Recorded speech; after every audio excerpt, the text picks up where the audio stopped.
Hello friends, कैसे हैं आप सब। तो डियर, आज का जो क्लास है इसमें हम लोग इंग्लिश पैडालॉजी डिस्कस करेंगे। तो हमारा इंग्लिश में जो है सीटेट में आपको 30 मार्क्स का क्वेश्चन आता है। तो 15 मार्क्स का जो रहेगा ये आपका पैसेज रहेगा और इसमें से एक आध दो ग्रामर रहेगा और बाकी का 15 मार्क्स जो रहेगा ये आपका पैडालॉजी का रहेगा। तो आज के क्लास में हम लोग 15 मार्क्स का पैडालॉजी को डिस्कस करेंगे।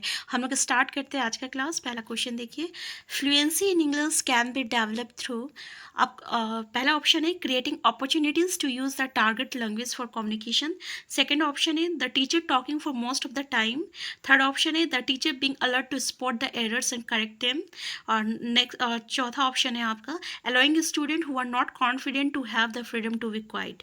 अब देखिए ये तो बिल्कुल गलत है कि who are not confident उन्हें जो है चुप रहने के लिए कहा जा सकता है। ऐसा नहीं होता है कि जो बच्चे जो है उन्हें कॉन्फिडेंट नहीं है इंग्लिश बोलने में तो उसको हम बोलेंगे कि आप चुपचाप चुप रहिए, ठीक है। तो ये तो बिल्कुल गलत है, तो इसको हम गलत कह सकते हैं, ठीक है। ये भी नहीं है कि टीचर कभी भी एरर को स्पॉट नहीं करेगा कि भाई आप गलत बोल रहे हो, ठीक है। Teacher talking for most of, अब टीचर ही बोलते रहे हर वक्त, ये भी सही नहीं है। अगर हम देखें तो अपॉर्चुनिटीज़ जो है ना, जिसको हम लोग हिंदी में अवसर कहते हैं, तो अपॉर्चुनिटीज़ जैसे क्या है आपका पॉजिटिव कीवर्ड है, ये एक पॉजिटिव कीवर्ड है। तो ऑब्वियसली हमारा पहला ही आंसर जो रहेगा करेक्ट आंसर हो जाएगा। नेक्स्ट क्वेश्चन है knowledge of more than one language. First, it causes interference in learning a new language. Second, it becomes a burden to the teacher in the language classroom. Next, it confuses the learners while learning a new language. Next, it is very helpful in teaching and learning a new language. तो देखिए, अगर कोई बच्चे है उसको एक से ज़्यादा लैंग्वेज आता है तो इसका मतलब ये नहीं कि अगर आपको हिंदी आता है तो इंग्लिश बोलने में आपको प्रॉब्लम होगा, ठीक है। तो causes interference ऐसा नहीं होता है, इसलिए पहला ऑप्शन गलत हो जाता है। या किसी भी टीचर पे बर्डन हो रहा है कि बच्चे को बहुत लैंग्वेज आता है तो उससे बर्डन क्रिएट हो रहा है, तो ऐसा भी नहीं होता है। ये कंफ्यूज करेगा लर्नर्स को जब वो नया लैंग्वेज सीखना चाहेगा, तो ऐसा भी नहीं होता है, ठीक है। क्योंकि अगर आपको एक लैंग्वेज आता है ना तो उसके थ्रू जो है आप दूसरे लैंग्वेज को भी सीखने की कोशिश करेंगे। जैसे हमें हिंदी में पता है कि पीना को हम लोग इंग्लिश में ड्रिंक कहते हैं, तो कहीं ना कहीं जो है ये एक दूसरे को हेल्प कर रहा है, ठीक है। तो ये इंटरफेरेंस तो क्रिएट करता नहीं है, लेकिन हम ये जरूर कह सकते हैं कि ये बहुत ही हेल्पफुल होता है in teaching learning a new language, इसलिए आंसर 4 जो रहेगा करेक्ट आंसर हो जाएगा। नेक्स्ट क्वेश्चन है an effective lesson for teaching a language begins with first है listening the learning objectives of the lesson. Next है presenting the content of the lesson. Next है recapitulations and motivation through fun activity. Next है writing on the की black board.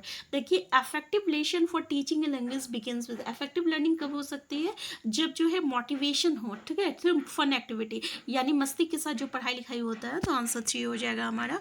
Next question है some noise in the language class indicate indiscipline of learners. Teacher lacks of control over the class, incompetence of the teacher. Next है constructive activities with learners engaged in language learning. तो देखिए हमारा answer क्या हो जाएगा, अगर कुछ noise हो रहा है क्लास में इसका मतलब वो किस चीज़ को इंडिकेट करता है, तो ये जो है हमारा आंसर क्या हो जाएगा यहाँ पे। अगर हम देखें कि लर्नर्स इनडिसिप्लिन है, ये चीज़ को बता रहा, ठीक है, या ये बता रहा कि टीचर जो है वो क्लास को कंट्रोल नहीं कर सकता, ठीक है, तो ऐसा, या इनकॉम्पिटेंस ऑफ द टीचर वो बताता है। कंस्ट्रक्टिव एक्टिविटीज़ विथ लर्नर्स यानी वहाँ पे जो है जब थोड़ा सा भी नॉइजेस तब होता है ना जब हम लोग किसी भी कंस्ट्रक्टिव एक्टिविटीज़ में बच्चे जो रहता है इन्वॉल्व होता है, तो एक दूसरे से टॉक करता है, एक दूसरे से बातें करता है, कुछ ना कुछ एक्टिविटीज़ होती है, तो ऑब्वियसली 4th आंसर जो रहेगा करेक्ट आंसर हो जाएगा। नेक्स्ट है इंक्वायरी बेस्ड लर्निंग। फर्स्ट क्या ऑप्शन है does not place student in thought provoking situations. Next है इनकरेजेस क्वाइट लर्नर्स। नेक्स्ट है does not nurture creative thinking in student. Next है अलो लर्नर्स टू राइज क्वेश्चन। तो inquiry based learning में क्या होगा, तो ये क्या करेगा लर्नर्स को क्वेश्चन एराइज करने में मतलब कि यहाँ पे जो भी लर्नर्स रहेगा वो क्वेश्चन एराइज कर सकता है, तो इसी को हम लोग इंक्वायरी बेस्ड लर्निंग कहते हैं। नेक्स्ट है correct speech habits can be developed most effectively through dictation, pronunciation practice, vocabulary practice and quizzes. Answer क्या हो जाएगा, हमारा आंसर हो जाएगा आपका प्रोनाउंसिएशन प्रैक्टिस हो जाएगा, ठीक है। करेक्ट स्पीच कैसे हो सकता है, तो ऑब्वियसली करेक्ट स्पीच हैबिट जो रहेगा वो प्रोनाउंसिएशन प्रैक्टिस से होता है। नेक्स्ट है he was stabbed fatally so he died. Is a simple sentence, compound sentence, complex sentence and complex compound sentence. तो देखिए उसे इतना जोर से मारा गया कि वो वहीं पे मर गया, ठीक है, सो ही डाइड। तो ये कैसा सेंटेंस है? सिंपल सेंटेंस है नहीं, ये आपका कंपाउंड सेंटेंस है। तो आंसर सेकंड। देखिए एक बार सेंटेंस को जरूर पढ़ लीजिएगा, टाइप्स ऑफ सेंटेंसेस, क्योंकि ये सिटेट में तो ऐसे पूछना मतलब नहीं भी पूछा जा सकता है, नहीं भी पूछा जा सकता है, लेकिन बाकी कॉम्पिटिटिव एग्जामिनेशन के लिए जो है टॉपिक काफ़ी इंपॉर्टेंट है। नेक्स्ट है in the sentence I shall go where my friend lives. Where my friend lives is a noun clause, adjective clause, adverb clause. ये कैसा clause है? ठीक है, कि हम वहाँ जा रहे हैं जहाँ मेरा फ्रेंड जो है रहता है। तो friend lives जो है ये कैसा clause है? क्या ये noun clause है या adjective clause है या adverb clause है? तो obviously ये कैसा clause है? Adverb जो है clause है। Next है which of the following is best suited for improving the speaking skills of learners. किसी भी लर्नर का स्पीकिंग स्किल्स को कैसे इम्प्रूव किया जा सकता है? Recitation of poetry. रिसाइटेशन मतलब जो होता है बार बार जब हम लोग बोलते हैं ना किसी चीज़ को, उसको रिसाइटेशन कहते हैं।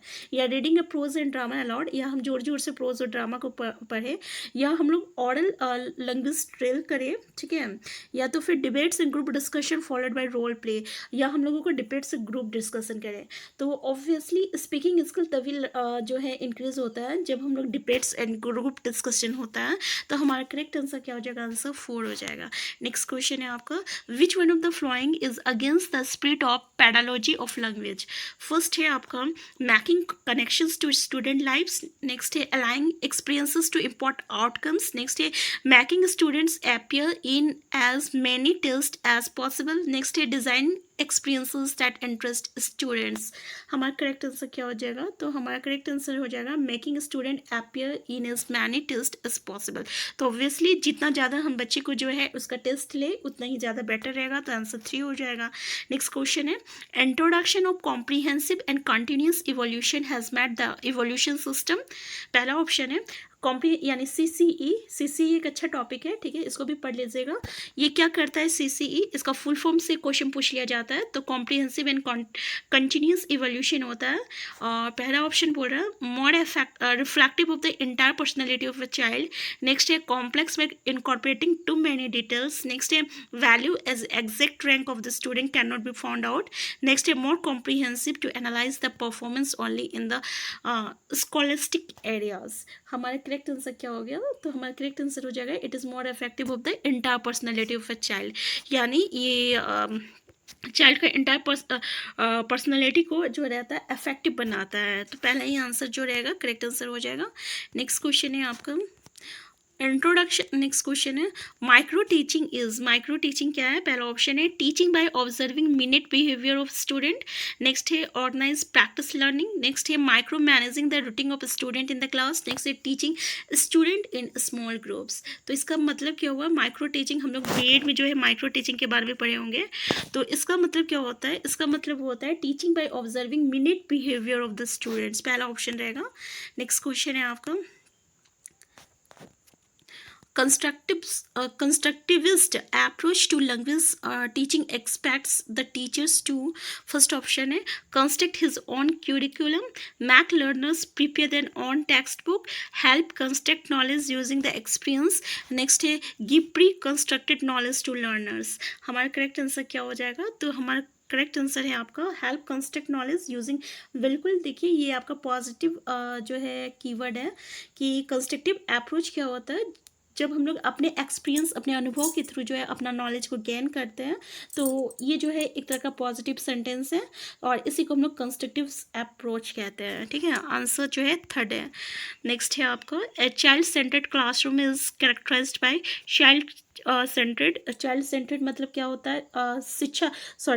छात्र केंद्रित, ठीक है, छात्र केंद्रित अधिगम।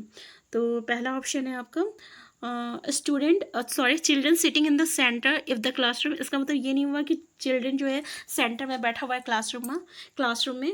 नेक्स्ट है children teaching other children under the supervision. ऐसा भी नहीं है कि एक टीचर स्टूडेंट जो है दूसरे स्टूडेंट को पढ़ा रहा है टीचर के गाइडलाइंस में, ऐसा भी नहीं है। Very passive teachers and active learners, A variety of learning activities for the learners. तो चाइल्ड सेंटर्ड मतलब क्या होता है कि variety of learning activities for the learners. इसका मतलब हम लोग को बच्चे को लेके चलना है, बच्चे जैसा चाहेगा हमें उसी के अकॉर्डिंग पढ़ाना है। कि भाई तुम्हें ऐसा समझ में नहीं आ रहा तो बोलो तुमको कैसे समझ में आएगा, अच्छा तुमको ऐसा समझ में आता है तो चलो हम तुमको ऐसे ही पढ़ाएंगे। तो इसको हम लोग चाइल्ड सेंटर्ड कहेंगे, ठीक है। नेक्स्ट है आपका seating arrangement should be flexible so that, first option है children have the freedom to move their seats wherever they want. अब सीटिंग अरेंजमेंट मतलब क्या हुआ, फ्लैक्सिबल होना चाहिए। इसका मतलब ये नहीं हुआ कि बच्चे जो है जहाँ चाहे वहाँ बैठ सकते हैं, ठीक है, जहाँ वो चाहे वहाँ वो बैठ सकते हैं। नेक्स्ट है many group a pair and whole class activities can be conducted easily. यानी ग्रुप बनाना चाहिए, पेयर बनाना चाहिए, इस तरीके से कि जितने भी क्लास है, जितने भी हमारे स्टूडेंट है, सब जो है एक्टिविटीज़ में इन्वॉल्व हो रहा है। तो ऑब्वियसली सबसे पॉजिटिव सेंटेंस ऐसा, पॉजिटिव जो है यहाँ पे सेंटेंस हमारा सेकेंड वाला सेंटेंस है। देखिए children do not form permanent friendship groups, ऐसा नहीं है।